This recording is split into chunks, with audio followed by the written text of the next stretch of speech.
নম্বর অঙ্কে কি বলেছে দেখো, সুজাতা 84 বর্গ সেন্টিমিটার ক্ষেত্রফল বিশিষ্ট একটি আয়তাকার কাগজে ছবি আঁকবে। কাগজটির দৈর্ঘ্য ও প্রস্থের অন্তর যদি 5 সেন্টিমিটার হয় তাহলে সুজাতার কাগজটির পরিসীমা হিসাব করি। তাহলে অঙ্কটা কিভাবে করা হয়েছে দেখো, ধরে নেওয়া হয়েছে কাগজটির প্রস্থ হচ্ছে x সেন্টিমিটার আর দৈর্ঘ্য আর প্রস্থের অন্তর বলেছে 5 সেন্টিমিটার।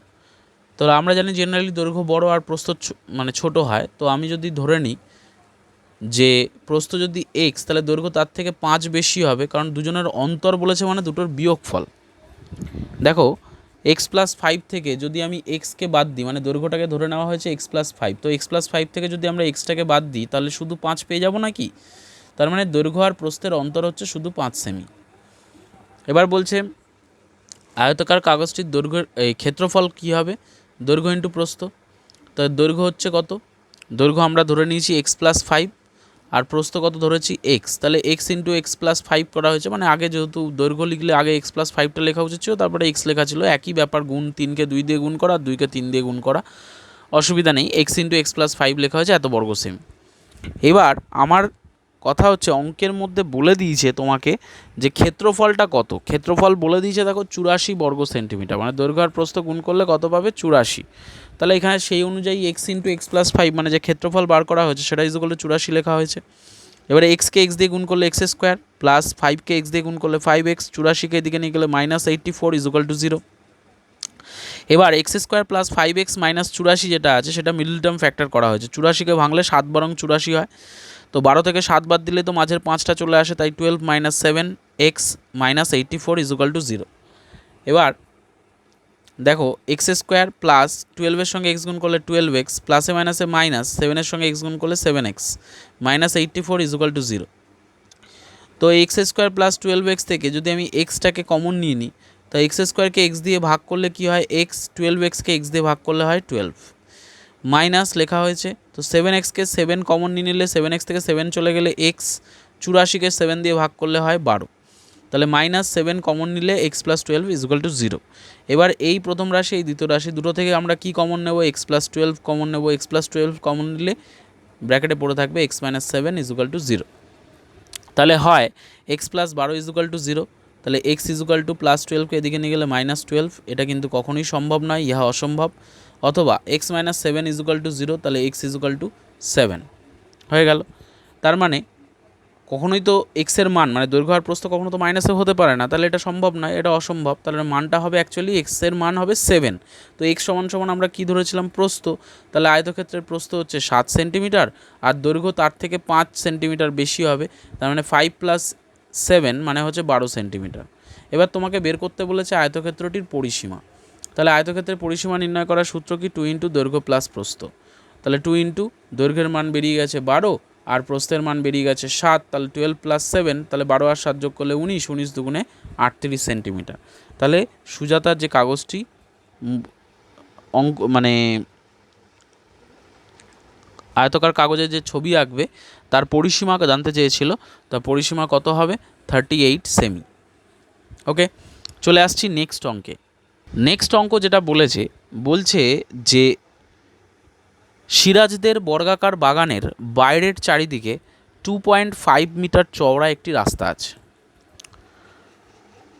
রাস্তাটির ক্ষেত্রফল যদি 165 বর্গমিটার হয় তাহলে বাগানটির ক্ষেত্রফল এবং কর্ণের দৈর্ঘ্য হিসেব করে লিখি।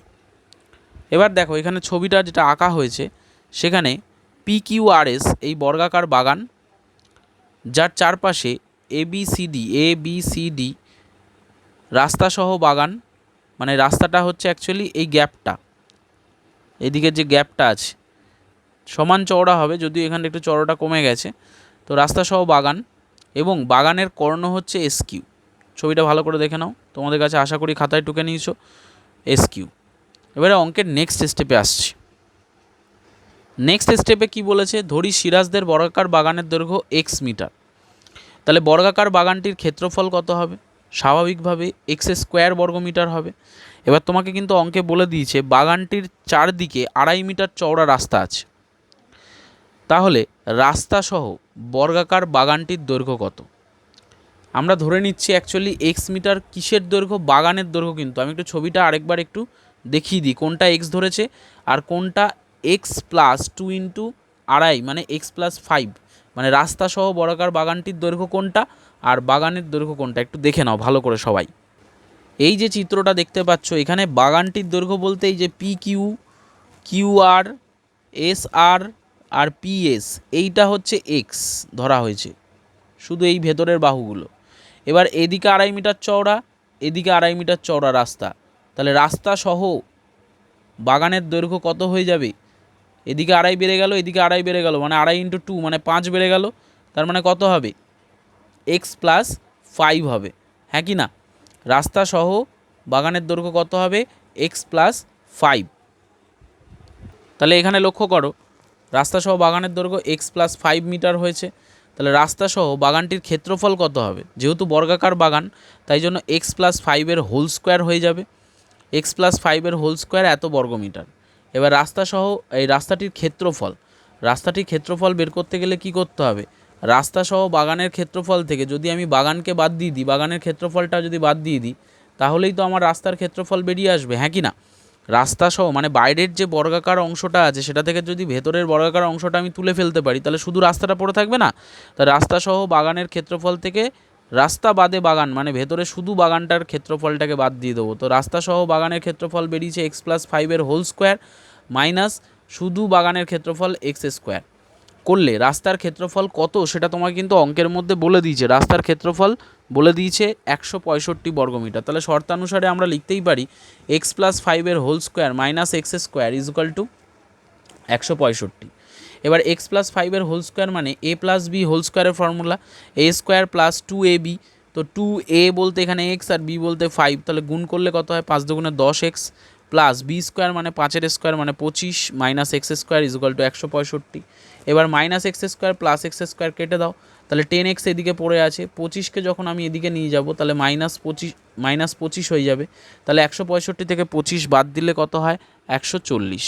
তো এখানে 10x আছে, 10 দিয়ে যদি আমি 140কে ভাগ করে দিই তাহলে হয়ে গেল 14, তাহলে এক্সের মান দাঁড়িয়ে গেল 14। তাহলে বাগানটির দৈর্ঘ্য কত বেরিয়ে গেল 14 মিটার, কারণ আমি ধরে নিয়েছিলাম বাগানের দৈর্ঘ্যই হচ্ছে এক্স মিটার। তাহলে বাগানের ক্ষেত্রফল কত হবে 14-এর স্কোয়ার মানে 196 বর্গমিটার। এবার বাগানটির কর্ণের দৈর্ঘ্য জানতে বলেছে। তো বাগানটা তো বর্গাকার ক্ষেত্র, তাহলে বর্গক্ষেত্রের কর্ণের দৈর্ঘ্য নির্ণয় করার সূত্র কি, √2 ইন্টু বাহুর দৈর্ঘ্য, তাই না? √2 ইন্টু বাহুর দৈর্ঘ্য। তো এখানে যে উপপাদ্য যেটা থিওরিটা করা হয়েছে এটাকে না করে তোমরা ডাইরেক্ট ফর্মুলা অ্যাপ্লাই করতে পারো। যারা খাতায় টুকে নিয়েছো, আমি এখানে শর্টকাটটা একটু দেখিয়ে দিই। এখানে লিখবে বাগানটির কর্ণের দৈর্ঘ্য তো এস কিউ পর্যন্ত ঠিক আছে, এরপর লিখব সুতরাং এস কিউ ইজুকাল টু, আমি তোমাদের ফর্মুলা শিখিয়েছি √2 ইন্টু একটি বাহুর দৈর্ঘ্য, বর্গাকার বাগানের একটি বাহুর দৈর্ঘ্য।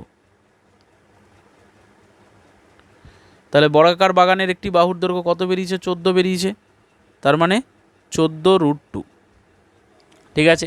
এবার তোমাকে এখানে √2-র ভ্যালু বলে দিয়েছে, দেখো অঙ্কের মধ্যে ব্র্যাকেটে √2-র ভ্যালু বলে দিয়েছে, তা √2-র ভ্যালু বসিয়ে দাও 14 ইন্টু 1.414, এটা কিন্তু আসন্ন মান, এটা কিন্তু একদম অ্যাকুরেট মান নয় √2-এর, এটা কিন্তু আসন্ন মান। তাহলে 14কে 1.414 দিয়ে গুণ করলে হয়ে যাচ্ছে 19.796, ঠিক আছে মিটার। এটা প্রায় লেখাটা জরুরি কারণ একেবারে অ্যাকুরেট মান নয়, তবু এত 19 পয়েন্ট, যেহেতু 3টে ডিজিট তোমাকে এখানে প্রায় বলে দেয়নি তাই প্রায় লেখার দরকার নেই, আপাতত 19.796 মিটার, ঠিক আছে। এটা হলো তোমার বাগানের ক্ষেত্রফল বেরিয়ে গেল কত 196 বর্গমিটার, আর কর্ণের দৈর্ঘ্য বেরোলো 19.796 মিটার। এবারে আমরা নেক্সট অঙ্কে যাব। নেক্সট অঙ্ক যেটা বলেছে তোমাকে বলেছে যে বর্গাকার জমির কর্ণের দৈর্ঘ্য 20√2 মিটার, তার চারধার পাঁচিল দিয়ে ঘিরতে কত মিটার দৈর্ঘ্যের পাঁচিল দিতে হবে হিসেব করে লিখি, আর প্রতি বর্গ মিটারে যদি 20 টাকা হিসাবে ঘাস বসাতে কত খরচ হবে হিসেব করে লিখি। তাহলে আমাকে কি বলে দিয়েছে, বর্গাকার জমির কর্ণের দৈর্ঘ্য তোমাকে বলে দিয়েছে, কর্ণের দৈর্ঘ্য কত বলে দিয়েছে 20√2 মিটার। একটু ছবিটা দেখে নিই, এই যে বর্গাকার জমিটা আছে এর কর্ণের দৈর্ঘ্য, যেটা কর্ণটা আঁকা হয়েছে, কর্ণের দৈর্ঘ্য তোমাকে বলে দিয়েছে 20√2 মিটার। এবার বলছে দেখো, আমরা ধরে নিলাম বর্গাকার জমির বাহুর দৈর্ঘ্য হচ্ছে a মিটার। তাহলে কর্ণের দৈর্ঘ্য নির্ণয় করার সূত্র কি? যেহেতু বর্গাকার জমি, তার কর্ণ নির্ণয় করার সূত্র বাহু ইন্টু √2, মানে বা ঘুরিয়ে বললে √2 ইন্টু একটি বাহুর দৈর্ঘ্য, মানে √2 ইন্টু a বা a√2। তো আমাদের তো কর্ণের দৈর্ঘ্য অলরেডি বলে দিয়েছে কত, 20√2। আর আমি এখানে যদি বাহু যেহেতু a ধরেছি, a ধরে কর্ণের দৈর্ঘ্য বের করেছি a√2, তাহলে দুটো তো সমান, তাহলে a√2 = 20√2 লিখতে পারি। তা দুদিক দিয়ে যদি আমার √2 কেটে যায়, তাহলে এর মান বেরিয়ে গেল কত, 20। তার মানে বর্গক্ষেত্রের প্রতিটা বাহুর দৈর্ঘ্য বেরিয়ে গেল কত, 20। এবার যেটা বলছে দেখো, বর্গাকার জমির চারধার পাঁচিল দিয়ে ঘিরতে জমির পরিসীমা কি লিখেছে দেখো, সমান দৈর্ঘ্য হয়। বর্গাকার জমি চারধার পাঁচিল দিয়ে ঘিরতে জমির পরিসীমার সমান দৈর্ঘ্য হবে। এই কথাটা মানেটা কি? কারণ আমি বলেছিলাম আগের দিনকে পড়ানোর সময়, পরিসীমা জিনিসটা কি, যে জমিতে যদি চারপাশে পাঁচিল দেওয়া হয়, পাঁচিলের দৈর্ঘ্যটাই হচ্ছে জমির পরিসীমা। ঠিক আছে, মানে জমির চারটি বাহুর যোগফলকেই বলা হয় পরিসীমা। তো এখানে লেখা হয়েছে বর্গাকার জমির চারধার পাঁচিল দিয়ে ঘিরতে জমির পরিসীমার সমান দৈর্ঘ্য হবে। তাহলে বর্গাকার জমির পরিসীমা কত? যেহেতু বর্গাকার জমির বাহুর দৈর্ঘ্য আমি 20 বের করে ফেলেছি, তাহলে বর্গক্ষেত্রে পরিসীমা নির্ণয় করার সূত্র হচ্ছে 4 ইন্টু একটি বাহুর দৈর্ঘ্য, তাহলে 4 ইন্টু 20 মানে 80 মিটার। এবার জমির চারধার পাঁচিল দিয়ে ঘিরতে 80 মিটার দৈর্ঘ্যের পাঁচিল দিতে হবে, যেহেতু জমির পরিসীমা আর পাঁচিলের দৈর্ঘ্য সেম। এবার বর্গাকার জমির বাহুর দৈর্ঘ্য কত, 20 মিটার, ক্ষেত্রফল কত, 20 ইন্টু 20 মানে কত, 400 বর্গমিটার। কারণ বর্গাকার জমির ক্ষেত্রফল বের করতে গেলে বাহুর দৈর্ঘ্য ইন্টু বাহুর দৈর্ঘ্য, মানে বর্গাকার জমির বাহুর দৈর্ঘ্য হচ্ছে 20 আর ক্ষেত্রফল কত হবে, 20 ইন্টু 20 মানে 400 বর্গমিটার। তাহলে এবার যেটা বলেছে সেটা বলছে 1 বর্গমিটার ঘাস বসাতে খরচ হয় কত? 1 বর্গমিটার ঘাস বসাতে খরচ হয় 20 টাকা। তাহলে কত ক্ষেত্রফল জমির? জমির ক্ষেত্রফল হচ্ছে 400 বর্গমিটার। তাহলে 400 বর্গমিটারে কত টাকা খরচা হবে? 400 ইন্টু 20 মানে হচ্ছে 8,000 টাকা। তার মানে পাঁচিল দিতে হবে কত মিটারের পাঁচিল? যদি পাঁচিল দিয়ে ঘেরা হয় তাহলে 80 মিটারের পাঁচিল দিতে হবে। আর যদি প্রতি বর্গমিটারে 20 টাকা করে ঘাস বসানো হয়, তাহলে জমির ক্ষেত্রফলে অনুযায়ী কত টাকার ঘাস বসানো হবে? 8,000 টাকার ঘাস বসানো হবে। ঠিক আছে, এবারে আসছি 14 নম্বর অঙ্কে। 14 নম্বর অঙ্কে কি বলেছে, আমাদের আয়তাকার বাগানের একটি কর্ণ বরাবর একটি বেড়া দেব। কর্ণ বরাবর বেড়া দিতে বলেছে। তো ছবিটা দেখতেই পাচ্ছ, কর্ণ কোনটা এই চিত্রের মধ্যে? এসি কর্ণ, এই বরাবর একটা বেড়া দিতে হবে। আয়তাকার বাগানের দৈর্ঘ্য আর প্রস্থ যথাক্রমে 12 মিটার ও 7 মিটার। আয়তাকার বাগানের দৈর্ঘ্য বলে দিয়েছে 12 মিটার আর প্রস্থ বলে দিয়েছে 7 মিটার। তাহলে বলেছে বেড়াটার দৈর্ঘ্য কত হবে। তো বেড়াটি আয়তাকার বাগানকে যে দুটি ত্রিভুজে ভাগ করবে তাদের পরিসীমা লিখতে বলেছে। ভালো করে বুঝবে অঙ্কটা কিভাবে করা হয়েছে। ধরি আয়তাকার বাগান ABCD এবং তার কর্ণ হচ্ছে AC। আয়তাকার বাগানের দৈর্ঘ্য বলে দিয়েছে তোমাকে, এই যে এটা হচ্ছে আয়তাকার বাগান ABCD, এর কর্ণ হচ্ছে AC ধরে নেওয়া হয়েছে। আর আয়তাকার বাগানের দৈর্ঘ্য বলে দিয়েছে কত, 12 মিটার, প্রস্থ বলে দিয়েছে 7 মিটার। ঠিক আছে, তো বলেছে আয়তক্ষেত্রের প্রতিটা কোণ কিন্তু একটা সমকোণ, তার ফলে এই কর্ণটা টানার ফলে যে ত্রিভুজ দুটো তৈরি হয়েছে প্রত্যেকে কী ত্রিভুজ? সমকোণী ত্রিভুজ। তা সমকোণী ত্রিভুজের ক্ষেত্রে পিথাগোরাসের উপপাদ্য আছে। পিথাগোরাসের উপপাদ্য কি? অতিভুজ = √, লম্ব স্কোয়ার প্লাস ভূমি স্কোয়ার। ঠিক আছে, অতিভুজ স্কোয়ার = √, লম্ব স্কোয়ার প্লাস ভূমি স্কোয়ার, বা ঘুরিয়ে বললে অতিভুজ স্কোয়ার = লম্ব স্কোয়ার প্লাস ভূমি স্কোয়ার। তো এটা হচ্ছে পিথাগোরাসের সূত্র, যেটা আমি তোমাদেরকে কর্ণের দৈর্ঘ্য নির্ণয় করার সময় যখন সূত্রগুলো বুঝিয়েছিলাম তখনই বলে দিয়েছিলাম। তো এখানে এসির মান বের করতে গেলে √, এবির মান মানে AB square plus BC square এর মান বসাতে হবে। এটা 12 মিটার, এটা হচ্ছে 7 মিটার। ঠিক আছে, তো এবির মান 12 স্কোয়ার আর BCর মান 7 স্কোয়ার। 12 স্কোয়ার করলে 144, 7 স্কোয়ার করলে 49, 144 আর 49 যোগ করলে √, 193 মিটার। তার মানে কর্ণের দৈর্ঘ্য বেরিয়ে গেল কত? √, 193 মিটার। তাহলে মানে বেড়াটাই, এটাই তো বেড়া দেওয়া হবে কর্ণ বরাবর, তাহলে বেড়ার দৈর্ঘ্য কত হবে? √, 193 মিটার। এটা আমাদের বেরিয়ে গেল। এবার নেক্সট পার্ট কি বলেছে তোমাকে, বেড়াটি আয়তাকার বাগানকে যে দুটো ত্রিভুজে ভাগ করবে তাদের পরিসীমা নির্ণয় করতে বলেছে। তাহলে ত্রিভুজ, যে দুটো ত্রিভুজ তৈরি হয়েছে তাদের পরিসীমা কত হবে? লক্ষ্য করে দেখো, ত্রিভুজের পরিসীমা নির্ণয় করার সূত্র হচ্ছে 3টে বাহুর যোগফল। তো এটা 12 জেনে গেছি, এটা 7 জেনে গেছি, এক্ষুনি এটা যেটা বের করলাম সেটা হচ্ছে √193 পেলাম। তাহলে 3টেকে যোগ করে দেবো, তাহলেই তো পরিসীমা বেরিয়ে যাবে নাকি। দেখা যাক নেক্সট সলিউশন কী করা হয়েছে। তো দেখো এখানে লেখা হয়েছে দুটি ত্রিভুজের প্রতিটির পরিসীমা কত হবে, 12 + 7 + √193। তো 12 আর 7 যোগ করলে 19, 19 + 193। তাহলে আয়তকার বাগানে বেড়ার দৈর্ঘ্য বেরিয়ে গেল √193 মিটার, আর ত্রিভুজের পরিসীমা কত, 19 + √193 মিটার। ঠিক আছে, এটাই অ্যান্সার। নেক্সট অঙ্কে চলো। বলেছে নেক্সট অঙ্কে মৌসুমীদের বাড়ির আয়তকার বড় হলঘরের দৈর্ঘ্য ও প্রস্থের অনুপাত 9:5 এবং পরিসীমা বলে দিয়েছে 140 মিটার।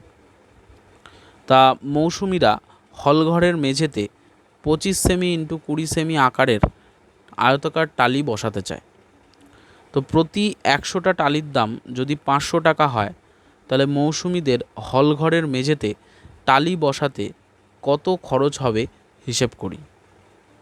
ঠিক আছে, দেখা যাক অঙ্কটা কিভাবে করা হয়। তো বলেছে দেখো তোমাকে এখানে অঙ্কের মধ্যে যে মৌসুমীদের বাড়ির আয়তকার বড় হলঘরের দৈর্ঘ্য আর প্রস্থের অনুপাত 9:5। তো আমরা যেখানে দেখো ঘরের দৈর্ঘ্য আর প্রস্থের অনুপাত 9:5 লেখা হয়েছে। এবার এই 9:5 বলে তো 9 বা 5 আলাদা আলাদা করে ধরা যায় না, এই জন্য আনুপাতিক ধ্রুবক নিয়ে আসতে হয়। তো আমরা ধরে নিলাম এক্স আনুপাতিক ধ্রুবক, তার মানে দৈর্ঘ্য কত 9x আর প্রস্থ হচ্ছে 5x। তা ঘরের পরিসীমা নির্ণয় করার সূত্র কি, 2 × দৈর্ঘ্য প্লাস প্রস্থ। 2 × দৈর্ঘ্য কত 9x আর প্রস্থ হচ্ছে 5x। তাহলে 9x + 5x যোগ করলে কত হয় 14x। 14x × 2 মানে 28x। যাই হোক, এত কিছু ক্যালকুলেশন এখানে করা হয়নি, শুধু লেখা হয়েছে ঘরের পরিসীমা হচ্ছে 2 × দৈর্ঘ্য প্লাস প্রস্থ, এবং অলরেডি তোমাকে ঘরের পরিসীমা তোমাকে বলে দিয়েছে 140 মিটার। তাহলে = 140 লিখতে পারো। তাহলে 2 × 9x + 5x যোগ করলে 14x = 140। তাহলে এক্সকে যদি এদিকে রেখে দিই, তাহলে 2 × 14 যেটা গুণ অবস্থায় আছে সেটা এদিকে নিচে চলে আসবে ভাগ অবস্থায়। এবার 2 দিয়ে 14 দিয়ে 140কে কাটলে হয় 10, আর 10কে আবার নিচে 2 দিয়ে কাটলে হয় 5, তার মানে এক্সের ভ্যালু বেরিয়ে গেল 5। তাহলে দৈর্ঘ্য কত হবে, দৈর্ঘ্য হচ্ছে 9x। 9x মানে 9 × 5, তাহলে 5 নং 45 মিটার হচ্ছে দৈর্ঘ্য। আর প্রস্থ কত হবে, প্রস্থ হচ্ছে 5x মানে 5 × 5 = কত হচ্ছে 25 মিটার।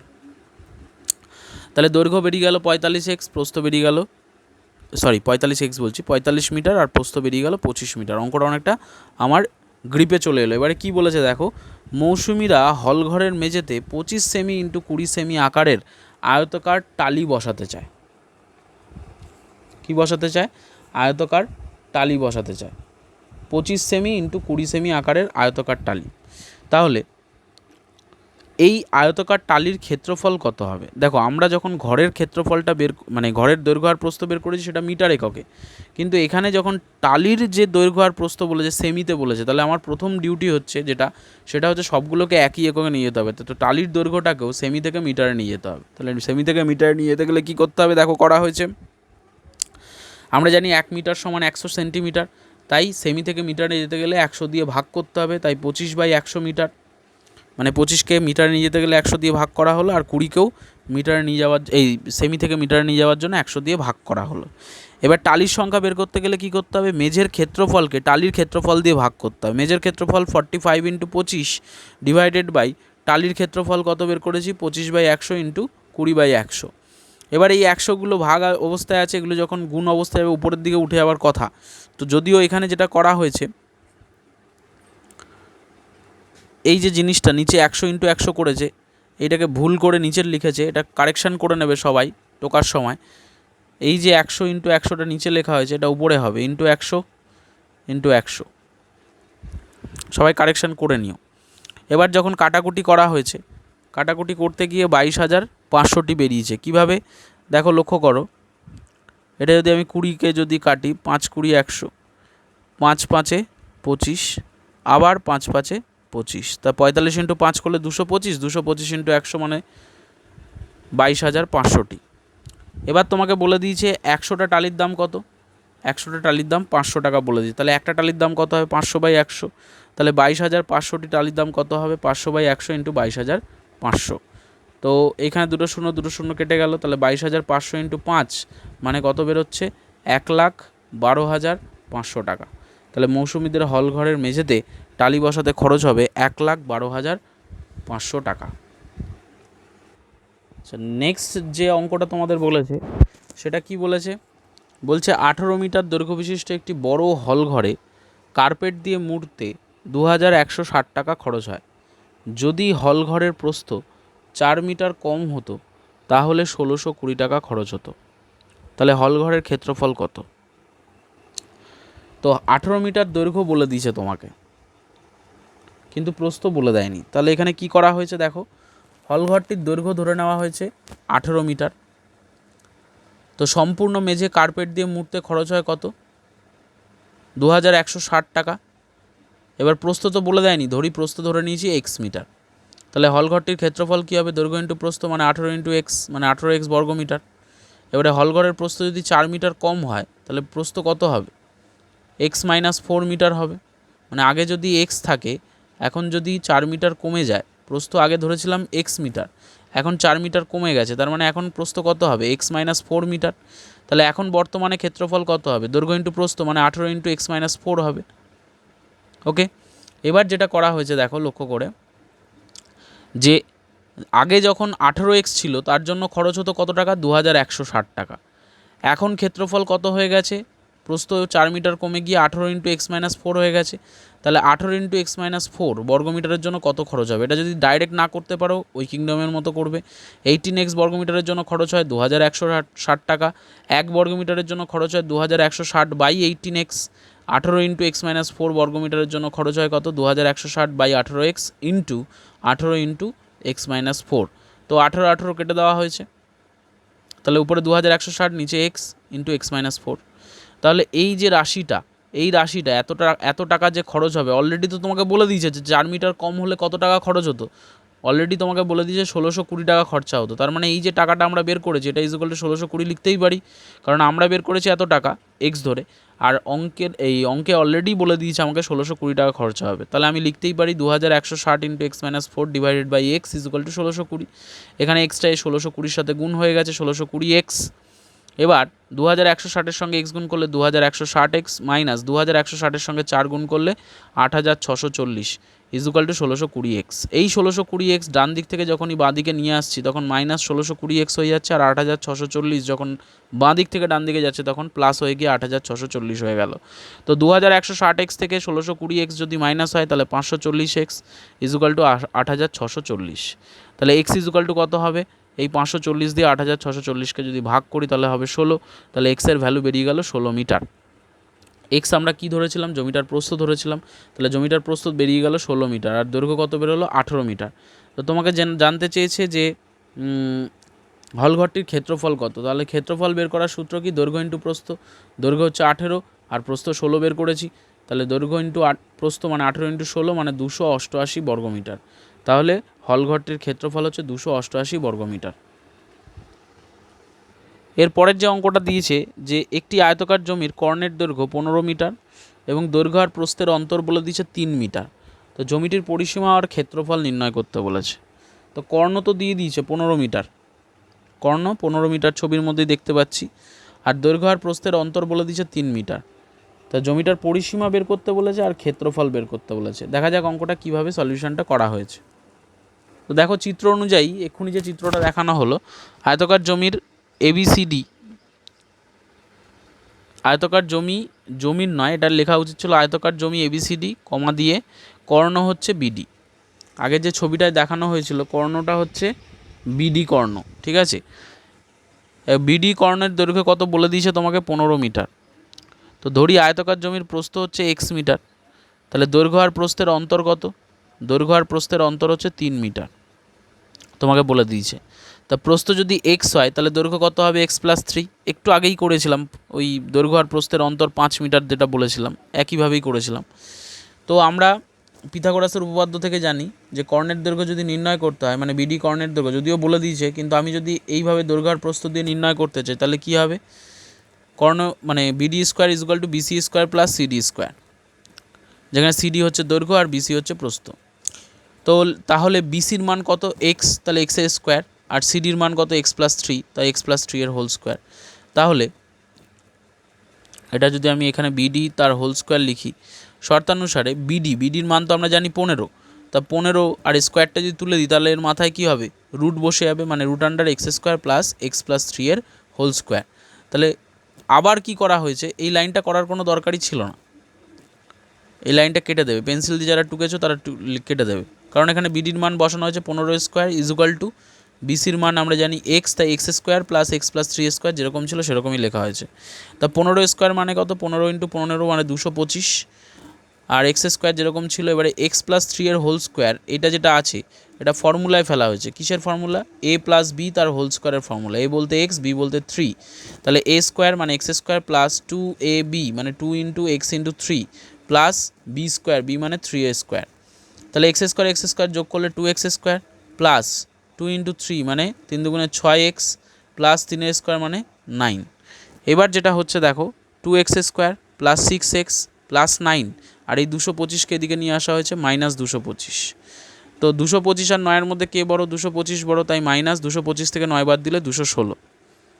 ওকে, এবার এই রাশিটা থেকে 2 কমন নেওয়া হয়েছে, 2 দিয়ে যদি প্রত্যেকটা রাশিকে ভাগ করা হয়, এখানে একটা স্টেপ করা উচিত ছিল যেটা তোমরা হয়তো চট করে বুঝতে পারবে না, আমি এখানে একটু অ্যারো দিয়ে স্টেপটা করে দিচ্ছি, হ্যাঁ দেখে নাও, বা আমি যদি এটা পক্ষান্তর করে দিই, মানে এই দিকে যদি রাশিটা লিখি তো 2 কমন নিলে কি হবে, 2x স্কোয়ারকে 2 দিয়ে ভাগ করলে এক্স স্কোয়ার প্লাস 6xকে 2 দিয়ে ভাগ করলে 3x মাইনাস 216কে 2 দিয়ে ভাগ করলে হয় 108 ইজুকাল টু 0।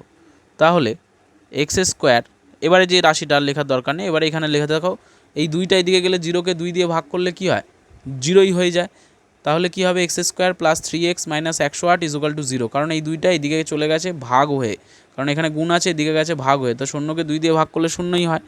এইবার হচ্ছে কি এটার মিডল টার্ম ফ্যাক্টর করা হচ্ছে, 108কে ভাঙলে 9 বারং 108 হয়, তাহলে 12 থেকে 9 বাদ দিলেই তো 3 পাই, তাই এখানে কি লেখা হয়েছে x square plus 12 minus 9x minus 108 equal to 0, তাহলে এক্স স্কোয়ার প্লাস 12-এর সঙ্গে এক্স গুণ করলে 12x প্লাসে মাইনাসে মাইনাস 9-এর সঙ্গে এক্স গুণ করলে 9x মাইনাস 108 ইজুকাল টু 0। তাহলে এই দুটো রাশি থেকে যদি আমি এক্স কমন নিই, তাহলে এক্স স্কোয়ারকে এক্স দিয়ে ভাগ করলে এক্স প্লাস 12x থেকে এক্স দিয়ে ভাগ করলে 12 মাইনাস এই দুটো থেকে আমরা কি কমন নেব, 9 কমন নেব, 9 দিয়ে ভাগ করবো, তো 9xকে 9 দিয়ে ভাগ করলে এক্স, তো মাইনাস কমন নেওয়ার জন্য এই মাইনাসে মাইনাসে ভেতরে কী হয়ে যাবে প্লাস, 108কে 9 দিয়ে ভাগ করলে 12 ইজুকাল টু 0। তার মানে এই প্রথম রাশি আর দ্বিতীয় রাশির মধ্যে এক্স প্লাস 12টা কমন যাচ্ছে, তাই এক্স প্লাস 12 কমন নিয়ে নিয়েছি, তাহলে ব্র্যাকেটে পড়ে আছে এক্স মাইনাস 9 ইজুকাল টু 0, তাহলে এক্স প্লাস 12 ইজুকাল টু 0, তাহলে এক্স ইজুকাল টু কী হবে মাইনাস 12, আবার এক্স মাইনাস 9 ইজুকাল টু 0, তাহলে এক্স ইজুকাল টু শুধু 9 হবে, হয়ে গেল। তাহলে আমরা তো এখানে -12 তো কখনোই বসানো সম্ভব নয়, তাহলে -12 ধরছি না, তাহলে ধরছি শুধু 9, তাহলে না আয়তক্ষেত্রটির প্রস্থ কত 9 মিটার আর দৈর্ঘ্য জানি 3 মিটার বেশি, তাহলে কি হবে দৈর্ঘ্য 9 প্লাস 3 মানে 12 মিটার হবে, তা জমির পরিসীমা কী হবে 2 ইন্টু দৈর্ঘ্য প্লাস প্রস্থ, তো দৈর্ঘ্যের মান কত, এখানে একটু ঘুরিয়ে লেখা উচিত ছিল, 12টা আগে লেখা উচিত ছিল, 9টা পরে লেখা উচিত ছিল, যেহেতু দৈর্ঘ্য 12 আর প্রস্থ 9, তাহলে 12 আর 9 কত হয়, 12 আর 9 21, 2 ইন্টু 21 মানে 42 মিটার। আর কি জমিটার ক্ষেত্রফল কী হবে, দৈর্ঘ্য ইন্টু প্রস্থ, দৈর্ঘ্য হচ্ছে 12 ইন্টু প্রস্থ হচ্ছে 9, তাহলে 9 বারং 108, তাহলে নির্ণয় পরিসীমা কত 42 মিটার আর ক্ষেত্রফল হচ্ছে 108 বর্গমিটার। হয়ে গেল ডেসক্রিপটিভ অঙ্ক। লাস্ট অঙ্কে আসছি, লাস্ট অঙ্কটা কী বলেছে দেখো, 385 মিটার ইন্টু 60 মিটার পরিমাপের একটি আয়তাকার চাতাল পাকা করতে সর্ববৃহৎ কত মাপের বর্গাকার টাইলস ব্যবহার করা যাবে এবং সেক্ষেত্রে টাইলসের সংখ্যা কত হবে হিসেব করি। তাহলে 385 মিটার ইন্টু 60 মিটার মানে দৈর্ঘ্য প্রস্থ বলে দিয়েছে, তো এটাকে আমরা কি করেছি দেখো, উৎপাদকে ভেঙেছি, লক্ষ্য করলে দেখতে হবে যারা টোকার সময় ছবি তুলে পাঠিয়েছিলাম, 385কে ভাঙলে হয় 5 ইন্টু 7 ইন্টু 11, আর 60কে ভাঙলে 3 ইন্টু 5 ইন্টু 4 বা 3 ইন্টু 4 ইন্টু 5, তাহলে আমরা এখানে লিখেছি 385কে 5 ইন্টু 77, আচ্ছা 5 into 7 into 11 into 3 into 5 into 4, তো 5 7 ইন্টু 11 77, তারপর কি করা হয়েছে 5 লেখা হয়েছে, 4 লেখা হয়েছে, 3 লেখা হয়েছে, একটু গুছিয়ে লেখা হয়েছে আর কিছুই না, একই ব্যাপার, তো 5 দুটো আছে বলে 5-এর স্কোয়ার লেখা হয়েছে, আর 77 4 আর 3 আলাদা করে লিখে দেওয়া হয়েছে। তাহলে সর্ববৃহৎ এই যে গুণফলটা করা হয়েছে এখানের মধ্যে বর্গ কোনটা হচ্ছে 5-এর হচ্ছে, তাই সর্ববৃহৎ বর্গাকার টাইলস কত হবে, টাইলসের মানে ক্ষেত্রফল কত হবে 5-এর স্কোয়ার মানে 5 ইন্টু 5 বর্গ মিটার। ঠিক আছে, এই যে দুটো তোমাকে দৈর্ঘ্য আর প্রস্থ বলে দিয়েছে, এখান থেকেই তোমাকে বের করতে হবে সর্ববৃহৎ বর্গাকার টালির ক্ষেত্রফল কোনটা হবে। তাহলে এর মধ্যে থেকে যেটা 5 স্কোয়ার পাচ্ছি এটাই হচ্ছে সর্ববৃহৎ বর্গাকার টাইলসের ক্ষেত্রফল। তাহলে কত হবে 5 × 5 মানে এটা পেয়ে গেলাম। এবার টাইলসের সংখ্যা কটা হবে, তাহলে টোটাল ক্ষেত্রফলকে আমি যদি টাইলসের ক্ষেত্রফল দিয়ে ভাগ করে দিই, একটা টাইলসের ক্ষেত্রফল দিয়ে, তাহলে টাইলসের সংখ্যা বেরিয়ে আসবে। টোটাল ক্ষেত্রফল কত 385 × 60, তাকে যদি আমি টাইলসের ক্ষেত্রফল মানে 5 × 5 দিয়ে ভাগ করে দিই তাহলে কত বেরিয়ে আসছে 924। ঠিক আছে, 924টা টাইলস লাগবে। কাটাকুটি আশা করি নিজেরা করতে পারবে। তাহলে এটাই হলো শেষ অঙ্ক। ঠিক আছে, তো মোটামুটি আমাদের আজকের বড় অঙ্ক যেগুলো টোটাল বাকি ছিল সেগুলো সবটা করিয়ে দিলাম। পরের দিনকে আমরা শর্ট কোয়েশ্চেনগুলো নিয়ে ক্লাস করব। যদি শর্ট কোয়েশ্চেন তোমরা পেরে গিয়ে থাকো একবার নিজেরা বাড়িতে ট্রাই করবে। সবই তো মানে বড় প্রশ্নগুলো তো করে দিলাম, এবার শর্ট কোয়েশ্চেনগুলোর মধ্যে যদি এরকম করতে চাই যে তোমাদের যেটা এটা অসুবিধা আছে সেইগুলোই শুধু বুঝিয়ে দেবো, তাহলে ক্লাসটা ছোট হয়ে আমরা 15.2-তে চলে যেতে পারি। ঠিক আছে, সো এটা তোমাদের উপর ডিপেন্ড করছে। তোমরা যদি আমাকে জানাও যে আমার এইটা প্রবলেম বা শর্ট কোয়েশ্চেন এটা করিয়ে দিতে হবে ওটা করিয়ে দিতে হবে, তাহলে আমি সেই প্রবলেমগুলো করাবো। আর যদি মনে হয় যে না সবটাই করিয়ে দিলে ভালো হয় তাহলে সবটা করাবো, তাতে ক্লাসটা লেন্দি হবে, 15.2-তে এতে দেরি হবে। কারণ একদিনে সব একসাথে বোঝালে মাথা গুলিয়ে যাবে, ওই জন্য আমি আগে অল্প অল্প করাচ্ছি। ভেবেছিলাম আজকে টোটালটাই শেষ করে দেবো, কিন্তু এতটা পারবে না নিতে সবাই। ওকে, যাই হোক, তো আজকে এখানে অঙ্ক 15.1 শেষ হলো।